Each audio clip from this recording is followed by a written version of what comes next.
Authentic Business Adventures, the business program that brings you the struggle stories and triumphant successes of business owners across the land. Past episodes of the Authentic Business Adventures program can be found in the podcast link found at drawincustomers.com. We are locally underwritten by the Bank of Sun Prairie. My name is James Kademan, entrepreneur, author, speaker, and helpful coach to small business owners across the country. Today, we're welcoming / preparing to learn from Tom Bailey, the founder and coach of Succeed Through Speaking. So, Tom, how are you doing today? James, I'm doing fantastic. Thank you so much for bringing me along from the other side of the pond. Yeah, right. Yeah. Where, just for the crowd, where are you located? So I'm in the UK and specifically in the center of the UK, a place called Birmingham. Birmingham. Nice. I would love to say that I've been there, but unfortunately I have not yet. No, one day. One day. Yeah. Europe's definitely a place we got to go. Awesome. So tell me, the Succeed Through Speaking, what is that? Just so our listeners know. Yeah, of course. I'm sure we'll get into this story a little bit more as we go. But effectively, my belief is that the more we speak and present as business owners, the more we get ourselves out there and tell our story, the more likelihood is that we're going to succeed in business as well. So yeah, I help people to use public speaking, presenting, podcasting, video to get their message to market. Nice, nice. And I imagine you run into people that are terrified of things like that. Absolutely. Mm-hmm. And you just help them navigate the waters, essentially, so to speak. Yeah, so I'm sure I'll talk about my story along this journey. But I was my first client, and like a lot of coaches, like a lot of coaches are. And I had a crippling fear of public speaking, and ultimately, a lot of the business owners that I help, they are the best kept secret in their market because they're too scared to talk about themselves, they're too scared to go on camera, and they end up getting left hidden from their competitors. Gotcha. So how long have you been doing this? So my journey through public speaking has probably been about 10, 15 years, but I've been specifically coaching in this space for about the past 3 or 4 years. Gotcha. Okay. And how did you end up doing this? So yeah, it's a long story. I'll start at the beginning, and then obviously you can ask questions. In the beginning, right? In the beginning, long time ago. So I spent about the first probably 25 years of my life becoming an expert at avoiding public speaking.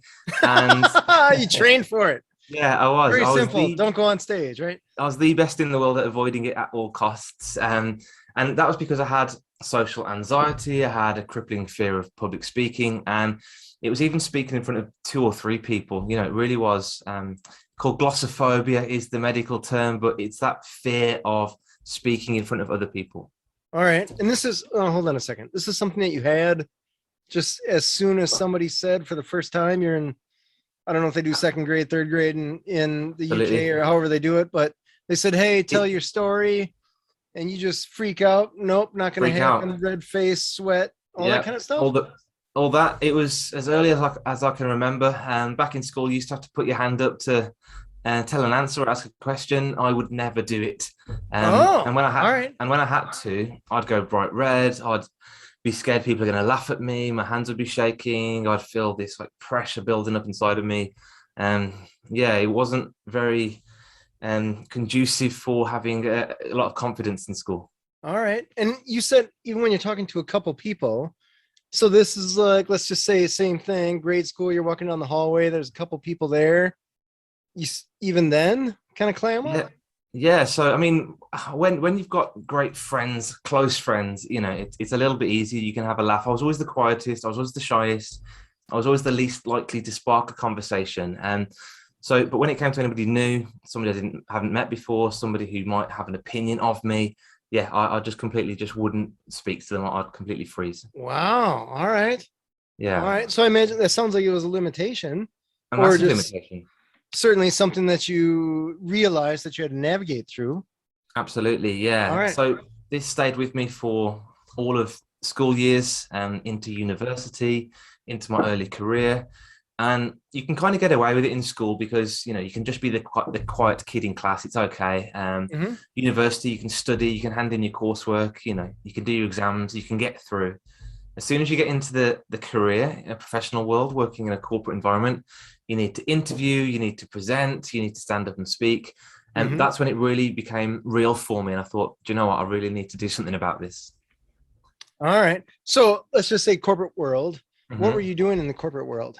Like what career or job path were you going down? So, I mean, I spent 4 years in university learning business studies. So, really, I could have gone into anything. But again, this big fear of public speaking held me back. I crumbled in every job interview. I tried to go for graduate programs, leadership management, and ended up just working in a contact center, picking up the phone. And because that's the only interview I could get, it was minimum wage and it All right. wasn't Well, exactly what I planned for. to be fair, there's no shame in that. I own a call No, center, so yeah, that's there you go. perfect. High fives there all the way around. Exactly. What I It find just wasn't, interesting yeah, is yeah. that you went to business school and they didn't Hmm. teach you this. Well, yeah, exactly. And again, Communication is because, the heart of your success. You're paying them uh-huh, thousands of dollars. They're like, yeah, yeah, read a book. I know. And that's the thing, I could get away with it at university because I became an expert at avoiding it. You know, I didn't present when I was supposed to. I went off sick when I had to go off sick. Oh, I wow. sat at the back of the lecture theatre and just didn't catch eye contact with the lecturer. I just became great at it. And ultimately, I wish I hadn't become so good at avoiding it because I would have been able to push myself earlier. Mm-hmm. But yeah, I planned to go into a management role, but yeah, again, nothing wrong with the contact center. I had a great time there, but it wasn't what I planned for over that 4 years of university. All right. So then you're at this contact center and you probably realize, hey, I want to do something different. Yeah. Yeah. Or, I mean, I'm not going to say better No, because I love different. call centers, but Yeah, exactly. let's just Different. say something different or more outgoing, or, well, even in call center, you got to be pretty outgoing. The best thing about the contact center for me, and it was actually a great place for me, was that I could just have one-to-one conversations with people over the phone, right? Ah, okay. I was amazing at one-to-one conversations. I could build good relationships with close friends and family. And it was just that multiple people in the conversation I really struggled with. So actually thinking about it now, I never really reflected on this, but the contact center was the best place for me at that time in my career because I could Perfect. just have those great one-to-one conversations with customers. Nice. All right.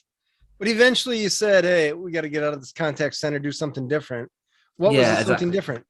There's something different, and it wasn't actually something I chose. The company I worked for at the time, we were based in the Midlands in Birmingham, and a company in Scotland, north of England, purchased the company and they took the whole contact center up to Scotland, which meant that they closed down the Midlands branch. Oh, so you lost your job. Lost my job, went through Well, redundancy, exactly. So that'll help make a decision for you. yeah, exactly. So it was, yeah, lost my job, been made redundant. Still can't interview, still haven't built my confidence because I've been hiding in the contact center. And something else happened at this time in my life, and that was a much more personal story. But I was asked to speak at a close family member's funeral. It was my nan, and my mom said it would be great if you could stand up and talk at the funeral and say a few words. But I said no. Obviously, something I regret, something I'll never be able to take back, something I Fair. will always regret. But that was the big trigger for me that said, "Do you know what, you idiot?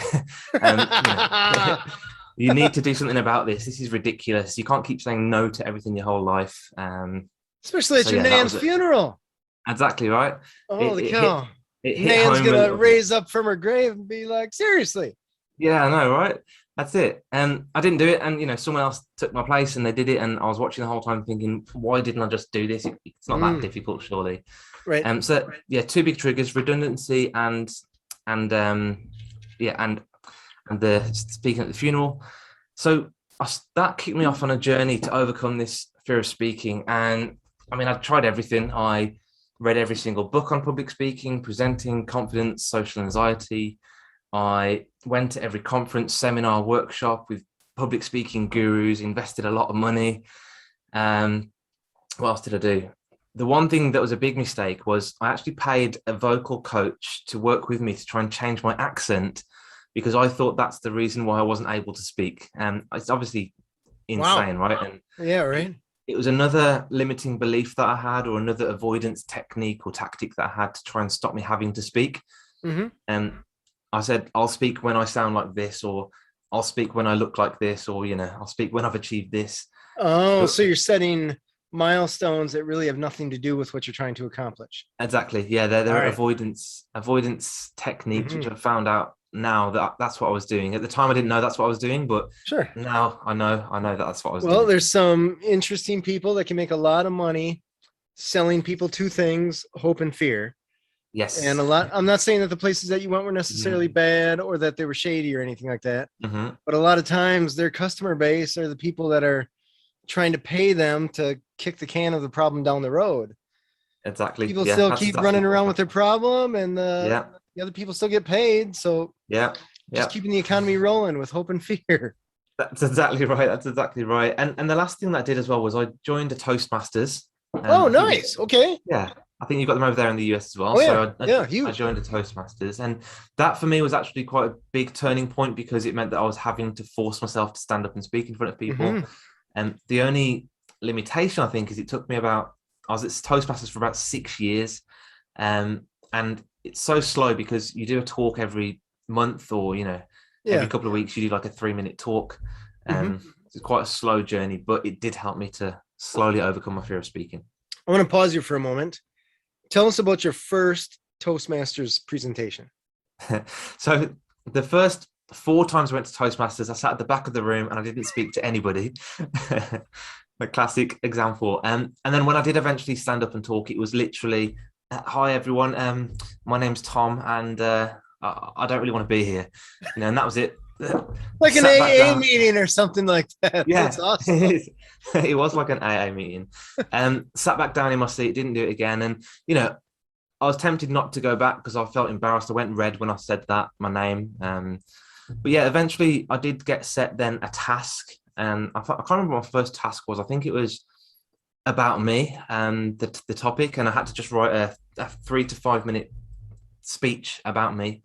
The best thing that I did was I spent about 3 weeks learning that talk so much. I read it over and over again. I recorded it. I listened to it back, read it to the mirror, read it to my partner at the time. And that for me started to set in motion that if you practice and prepare, you're going to be more confident when it comes to delivery as well. Totally fair. Yeah, absolutely. That's cool. So how was it received? A long journey. Yeah, actually, this is the thing. There was only about probably 14, 15 people in the room. It's quite a small group. But they all clapped their hands and, the evaluator said, well done, Tom, you did a great job. And that boosted my confidence. All right. And I think that really did start me on a much better path then. I imagine they give you feedback.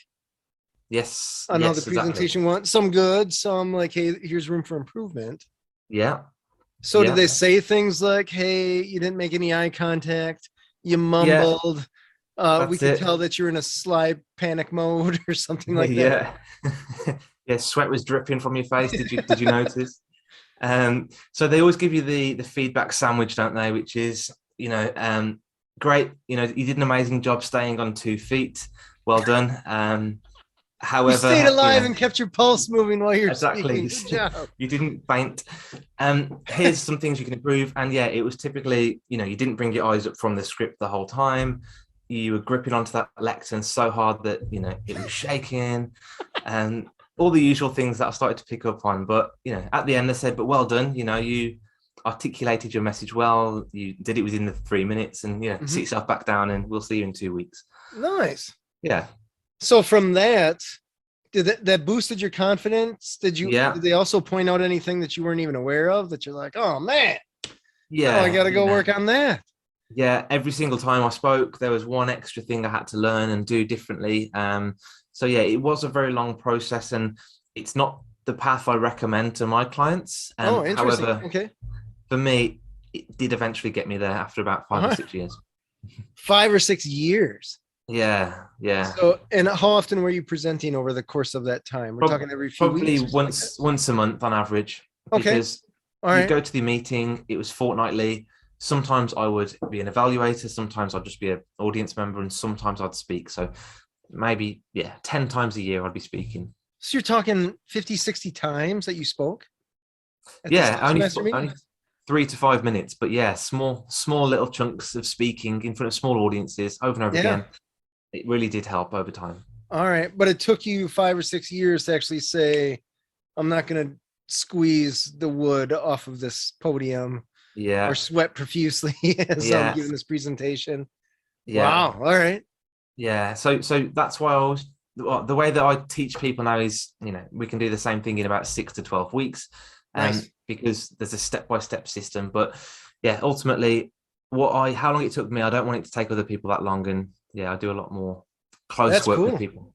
That's cool. That's cool that you have the program that makes it that much faster, because 5 or 6 years, man, a lot can happen in 5 or 6 years. We don't even know what's going to happen to ourselves in 5 or 6 years. Yeah. Interesting. And for those business owners that I work with who are, afraid of speaking, they don't want to wait 5 or 6 years to get their message out there into the market. They want to be able to get results quickly, grow their business, and ultimately have that impact. Right. Yeah. You just want to flip that switch and have it taken care of yesterday. That's it. Yeah. That's it. Interesting. So tell me, okay, after 5, 6 years of Toastmasters, at that point, do you feel like, hey, if I had to present on something, I would be good to take care of it? Yeah. So what had happened during that time as well is I figured out how to land an interview, and I got a job, and I was working my way up the career ladder, and everything that I was learning in Toastmasters I was applying into my role at the time. And that was that the more you speak and present and get your message out there in front of people, the more likely you are to be seen as the next logical promotion in the company. So once I built the confidence, I started to ask my boss, can I speak at this management event? Can I go and speak at this leadership conference? Can I speak here? Can I speak there? Can I do videos? So I was really pushing myself. Eventually, I was asked to speak at it's a global conference, actually, in London, in the UK, in front of 450 people. The biggest audience I'd done before then was about 16, 17 at the Toastmasters. But I had this little bit of confidence to say, do you know what? I'm just going to sign up and I'm going to do it. No matter how well it goes, if I embarrass myself, it doesn't matter. And that one talk I did in front of that one audience, got me about 3 promotions in my career, because I was then seen as a credible expert. But also B, it gave me the confidence to say, do you know what? I can do this. I didn't die. It actually went pretty well. And I got some good feedback at the end as well. Nice. That's awesome. Yeah, that's incredible, because the quality of your life, I don't know if people understand this or not, but the quality of your life, whether it's career, relationship, whatever, it's limited to the quality of your communication. Exactly. I see employees that I have all the time that have less than great communication, and you look at where they're at in life and you're like, I can kind of see where you ran into some issues, and they're probably oblivious to it despite what I try to tell them. I mean, that's employer employee, but same thing when you meet people, some of your friends, family, stuff like that, you can see they're the ones that are confident and can communicate that effectively, not being rude or obnoxious, but just they don't. I always like to think of Alec Baldwin. Yeah. Alec Baldwin's a guy, he's just got confidence that's not arrogance. Yes. That's I mean, there's probably a million actors or actresses that fit that bill, but he's always one that I like to think of. Maybe it's because he kind of whispers when he talks. I don't know what it is, but whatever it is, it's one of those things that when you meet people that can communicate well, you just know that they can lead themselves as well as other people, which is a phenomenal skill to have. Yeah. Yeah. And yeah, there's 2 parts of it. Is I've seen it from both sides, from a corporate world and also from entrepreneurship, business coaching world as well. So in a corporate world, I always talk about 3 aspects of your career, and that's performance, image, and exposure. All right. Most people can perform well in their role. They can get their head down, they can get stuff done, they can deliver, hit their targets. But a lot of people don't look at the other 2, which is image and exposure. So when it comes to image, it's about your personal brand. How do you come across? How are you seen? What do people think of you? What do people say about you when you're not in the room? That's that kind of image element. And equally, exposure is, how are you getting exposed to the senior leadership levels of the business and external, networks as well. So if you can perform well, if you can improve your personal brand, and you can get exposure to senior leaders in the organization and externally, your career will skyrocket, and you'll always be seen as that next logical step in the promotional ladder. That is clever. Is this now those 3 things? Is this something that you came up with?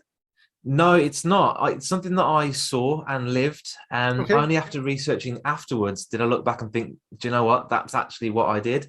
I can't remember who created it, but I think it's called the PIE model of career success or something like that. PIE. All right. Oh, PIE. PIE, yeah. Performance, image, exposure. the pie model.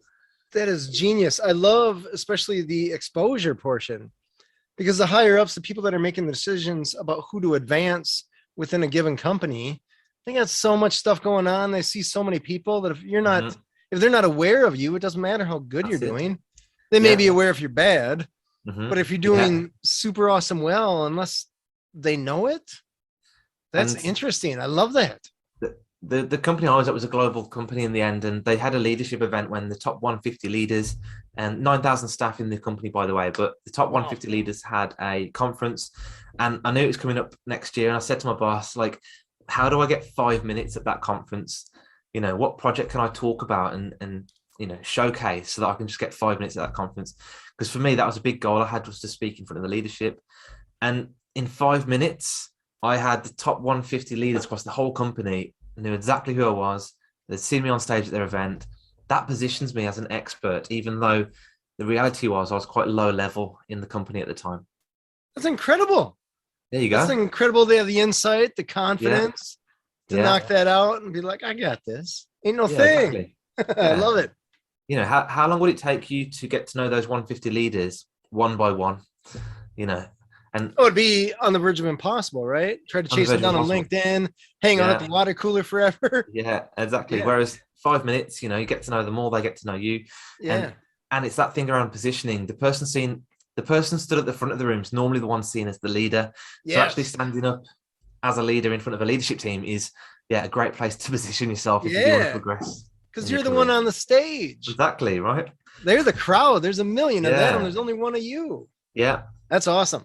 So, and that's really, that theory is where Succeed Through Speaking was born from, because, you know, it's something I really do believe about. The more you speak in presenting, podcasting, creating video content, the more likely you are to succeed in your career or in business. Mm-hmm.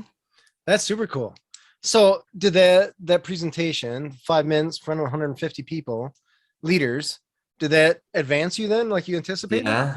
Yeah. I love it. Yeah, but we're talking, you know, triple my salary in the pace of about 2 years. Oh, that's cool. Because it was 2 to 3 promotions. I was seen as the natural successor for my leader at the time.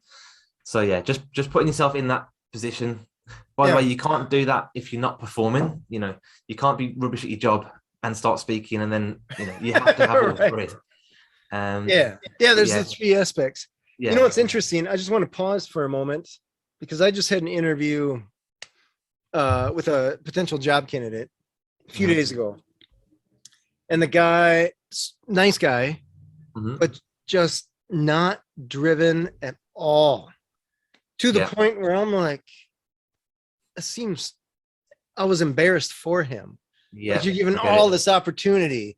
I mean, this job, I mean, 50 million things. He has all this opportunity, and he was essentially the equivalent of working kind of a mediocre job with nowhere to go, nothing to learn.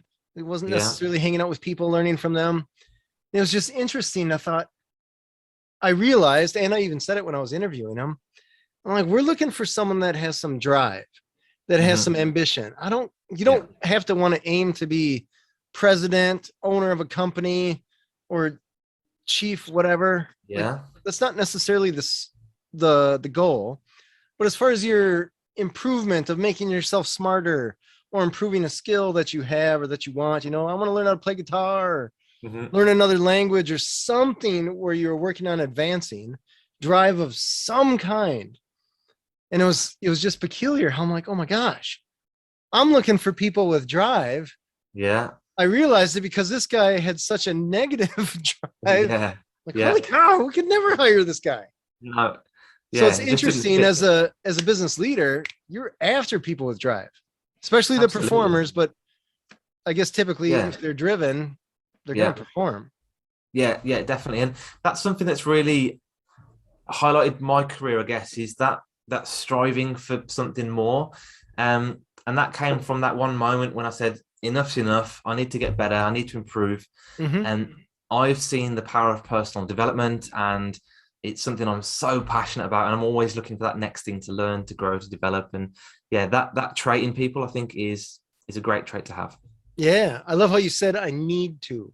Not that I want to or I have the Mm-hmm. desire, but it's a necessity. It is. Yeah. It's beautiful. I love it. Yep.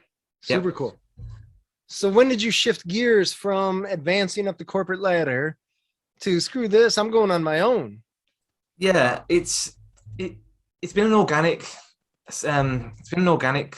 So I'll talk about my business. So Succeed Through Speaking. It's been created organically, and again, because I was my first client, and I wouldn't have wanted to pay me much as a coach because it took me 10 years to get me there. But I was, I was my first client, and because I'd spent so long learning about speaking, watching the best, analyzing the gurus, working with coaches, all this time I'd spent doing it.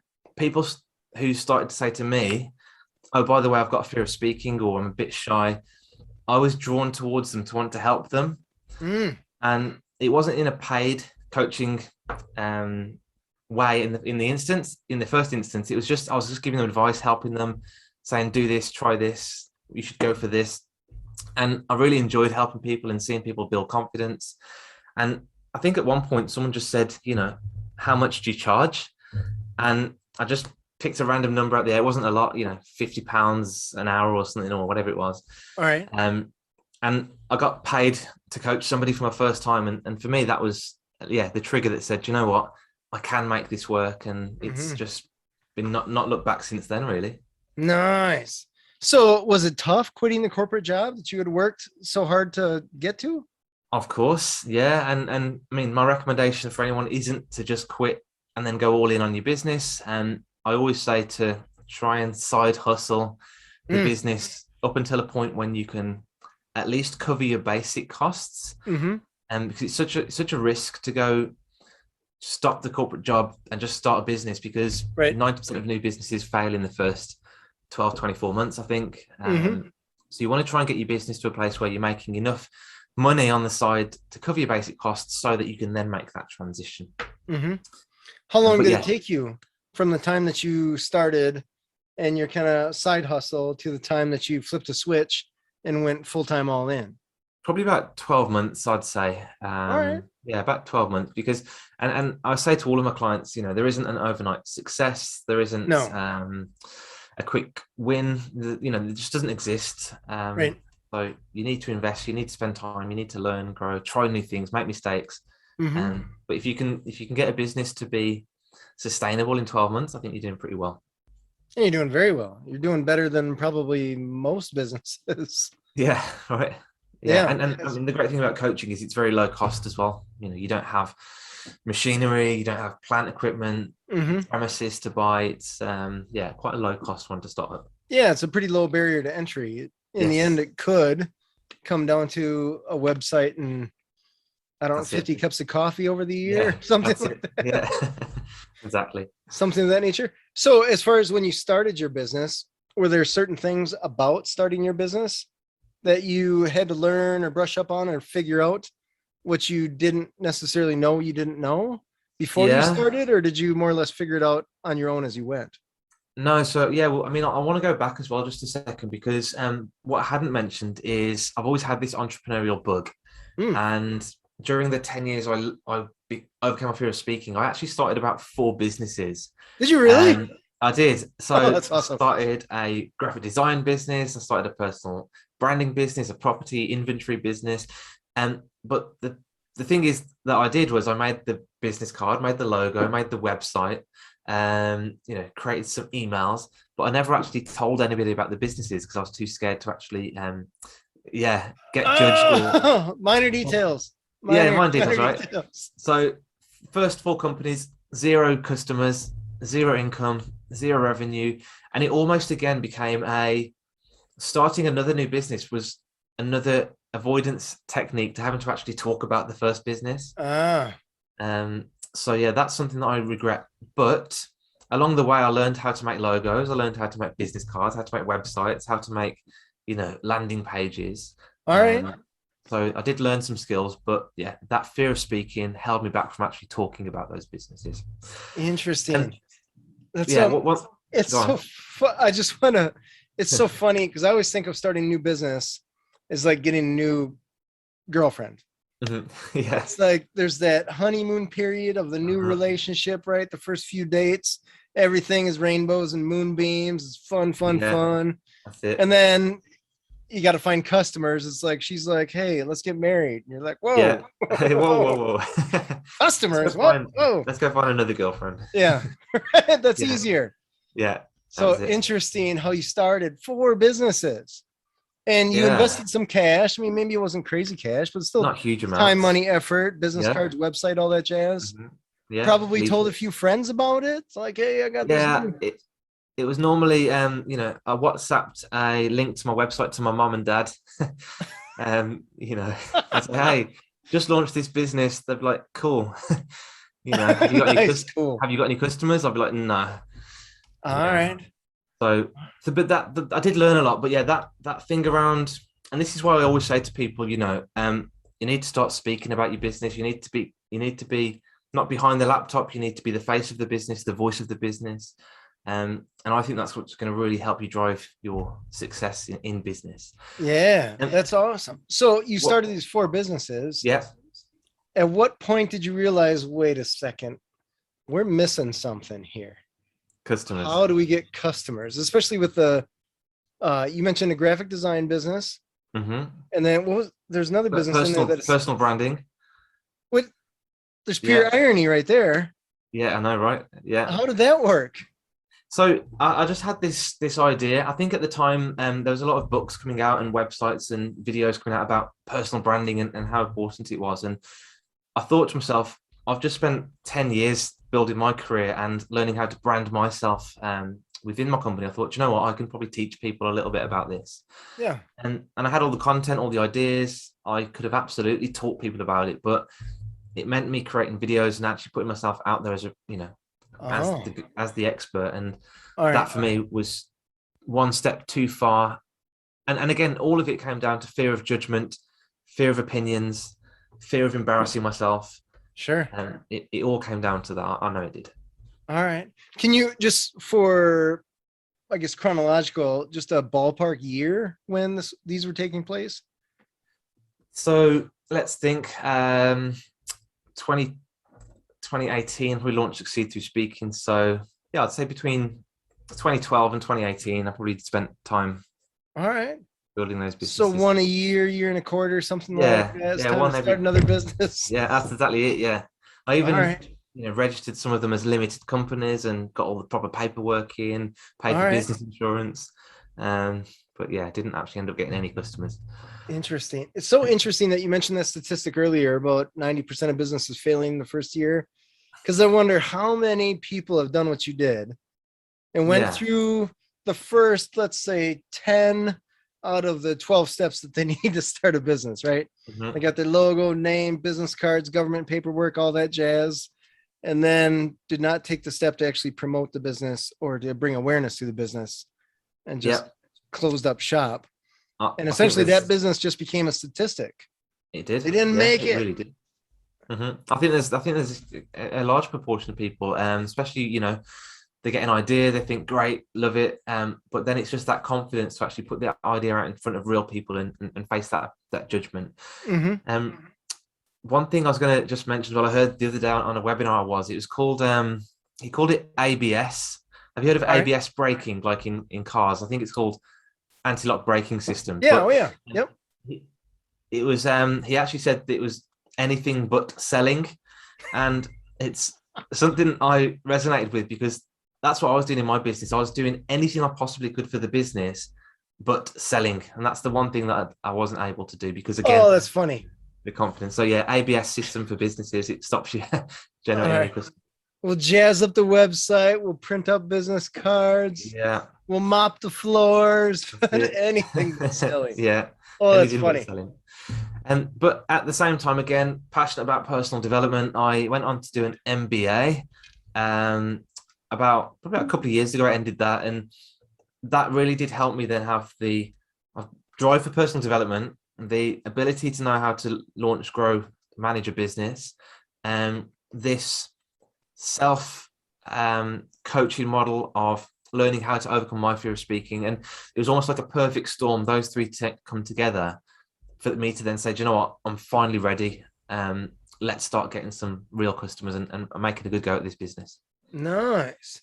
So with Succeed Through Speaking, you essentially needed those first four, I don't want to call them failures, but let's just say experiences to make Succeed Through Speaking actually succeed.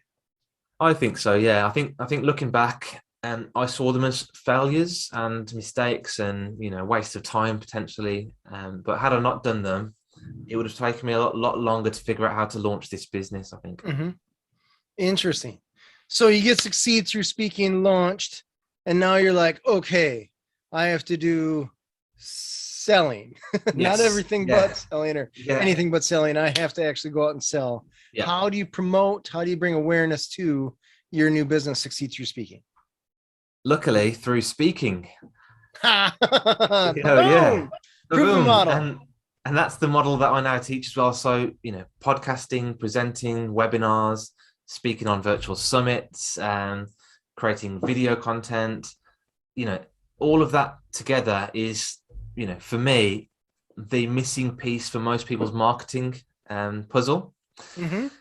Because, we all do email campaigns, social media, paid Facebook ads. We all do landing pages, funnels, all those things happen. But for me, a lot of people still aren't doing the speaking, presenting, podcasting, webinars. I think that's the missing piece to a lot of people's marketing puzzle. And for me, that's what helped me grow the business.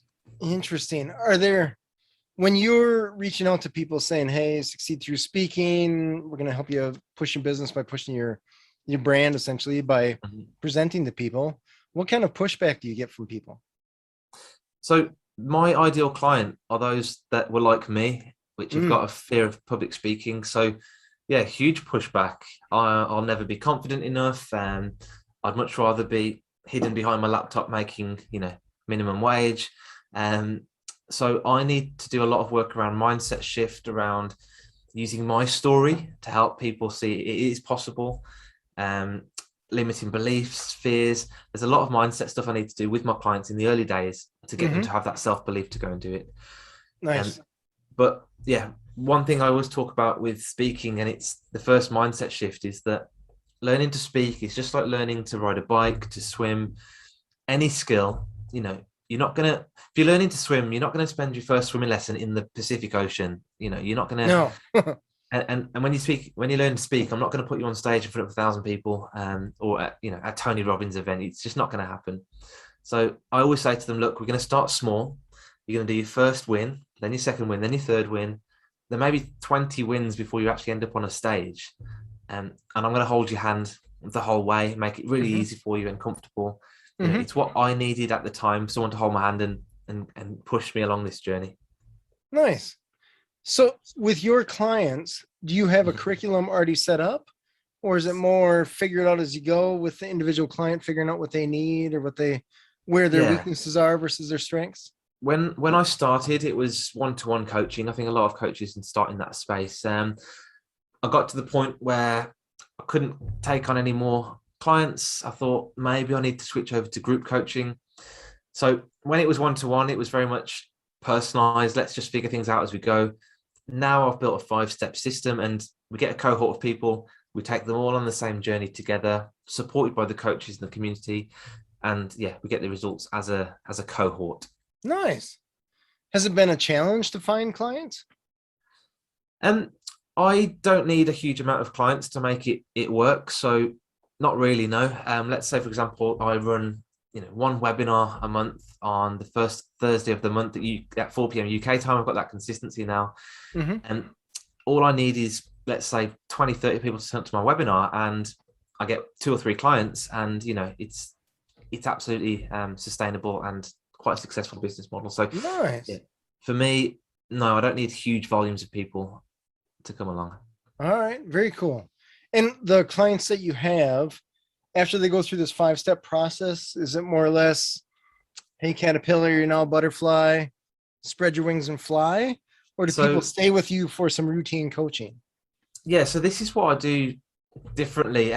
So a lot of coaches that I've worked with over the years have said, here's my 6-week coaching program, here's my 12-week coaching program, here's my 9-week coaching program, for example. And what I find is that you'll get some early results, and then you're left on your own, and you ultimately fall back into old habits, and you don't end up implementing what you just spent £5,000-10,000 trying to learn over 12 weeks. Mm-hmm. So I always work with people for 12 months at a minimum. So we get a lot of the early results in 8, maybe 6 to 12 weeks, let's say. But then they've got 9 more months of, one-to-one or group coaching with me to give them that support they need to keep building that momentum. Very cool. What are some challenges that you run into with the Succeed Through Speaking business that you didn't necessarily anticipate? So I think one challenge that I ran into was I tried to automate my business quite a lot, and there is definitely value in automation. But what I did is I recorded a webinar. All right. I set it up as an evergreen webinar, and I then had that running every 15 minutes of the day, all day, every day, Monday to Sunday, and which in theory is great because I'm, cloning myself. But I found what had happened was I took away that personalization, that authenticity, that connection, that ability for people to ask me questions and find out really about me. Also, it meant I had to spend a fortune on Facebook to drive traffic to these automated webinars. Oh, sure. And then with things like the iOS updates and, Facebook ads crashing for no reason, there's just certain things which made me decide to move away from that model. And I now only run live webinars in real people, real connection. And that's something I had to learn the hard way. All right. With the webinars, these are all remote, right? Via computer. Virtual. Yeah. So is it a challenge to present to people when a lot of times you're looking at a black screen with their name, if they even have their name up there? Is it? So I guess I found that to be a challenge on my end when I present virtually. It's tough. It is. So I don't know if you find the same thing. So where I got to in my career was I ended up working in digital learning. So creating digital learning content. I was great at virtual facilitation, running webinars as part of my career. So one thing that I've found from running webinars is you shouldn't just talk at people. That's when it feels like you're speaking to yourself. You're in a black box and you're just talking to yourself. The more you can bring in facilitation, participation, audience engagement, collaboration, the more you can do that, it feels like a great conversation. You actually enjoy it more, and the audience enjoy it more as well. They don't feel like they're just being talked at. Gotcha. So things like, okay, guys, so drop a number 1 into the chat box if you agree with X, type into the chat box what you think about this. Okay, James, I've just seen that you typed this into the chat box. Can you just come off mute for a second and let us know a little bit more about what you mean? Those kinds of things. If you can get that audience participation, it makes a massive difference. That's awesome. I love it. So now, future, what is the plan or the goal for Succeed Through Speaking? Succeed Through Speaking. So I think I would like to get to the point when I can make more impact in the world. With my group coaching programs, I try and limit it to 10 to 15 people because I like to be able to get that one-to-one support with people and really help them. My goal now is to really think about how do I try and keep that personalization and that close connection, but have a bigger impact, because helping 10 to 15 people's, it's okay, but there's millions more people out there that have got a fear of speaking, or being held back, being limited. And one thing that I'm really passionate about as well is actually going back into schools and universities and helping kids who were like I was with low confidence to actually build that confidence at a much earlier stage in their life as well. Oh, nice. All right. Well, that's super cool. Is it tough to break into those? It is. And actually, one thing I didn't mention earlier, one of the biggest mistakes I made when I first launched Succeed Through Speaking was to go straight into schools and universities. Okay. I wanted to create the impact, but the problem is kids didn't have the budget, parents didn't have the budget, and the schools ultimately didn't have the budget either. So as much as I would love to have spent all my waking hours helping these kids, for me to be able to do that as a sustainable way, it wasn't viable. So now I've got some revenue from paying clients. It may well be that I can go back in as, more voluntary back into the schools at some point. Gotcha. Do you see the students and stuff like that? Do you see them as being aware of how necessary it is to have good communication?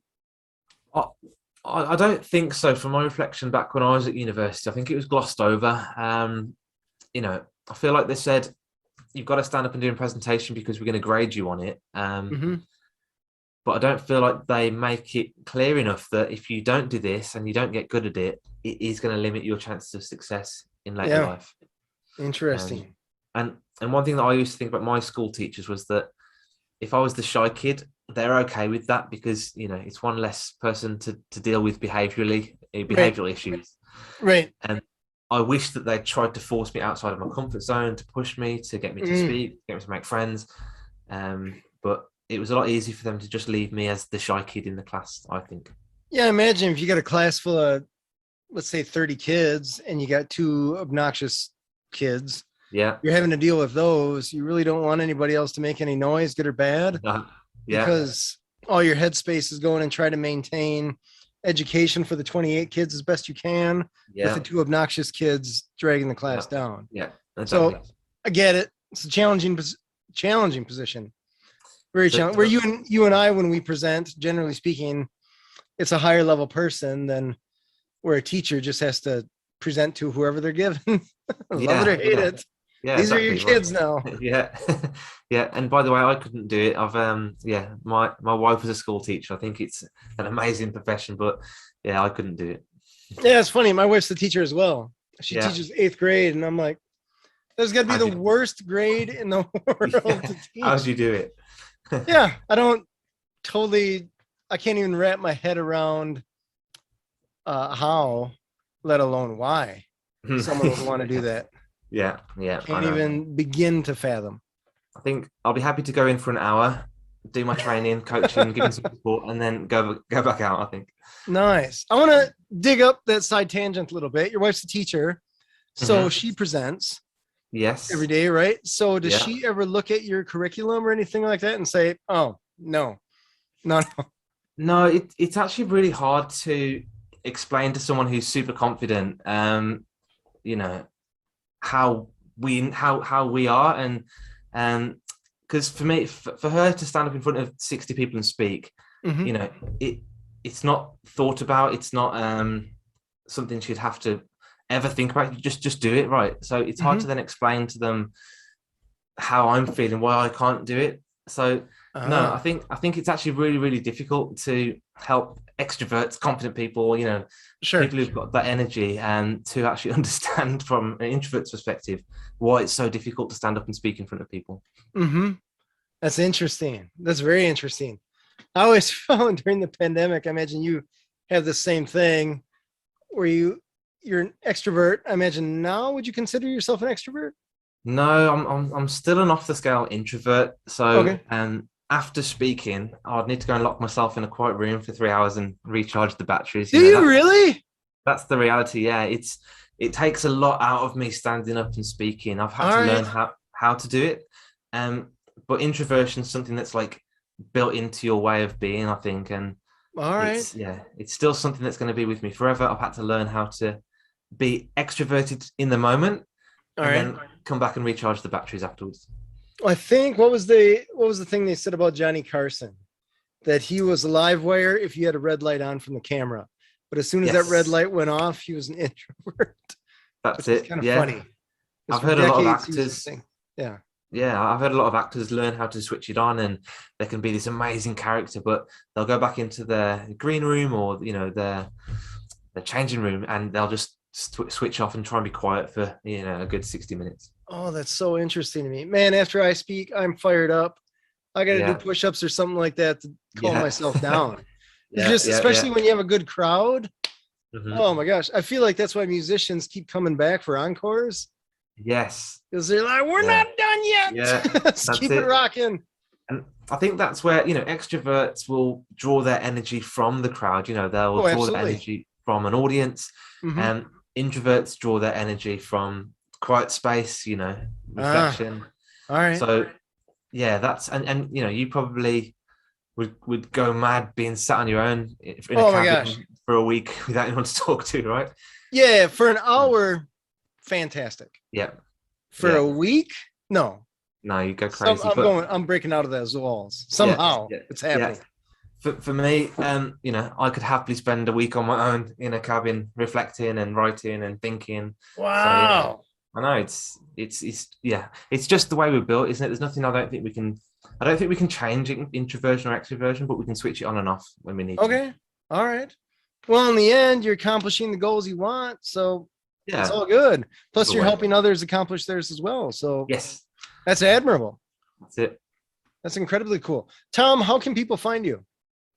So to be honest, I've got that brand now, Succeed Through Speaking. So I've got the Succeed Through Speaking podcast. I've got the succeedthroughspeaking.com website, Facebook, Instagram, LinkedIn. They've all got Succeed Through Speaking URLs. So yeah, type it into Google and you'll find me online. Succeed Through Speaking. You will just find Tom.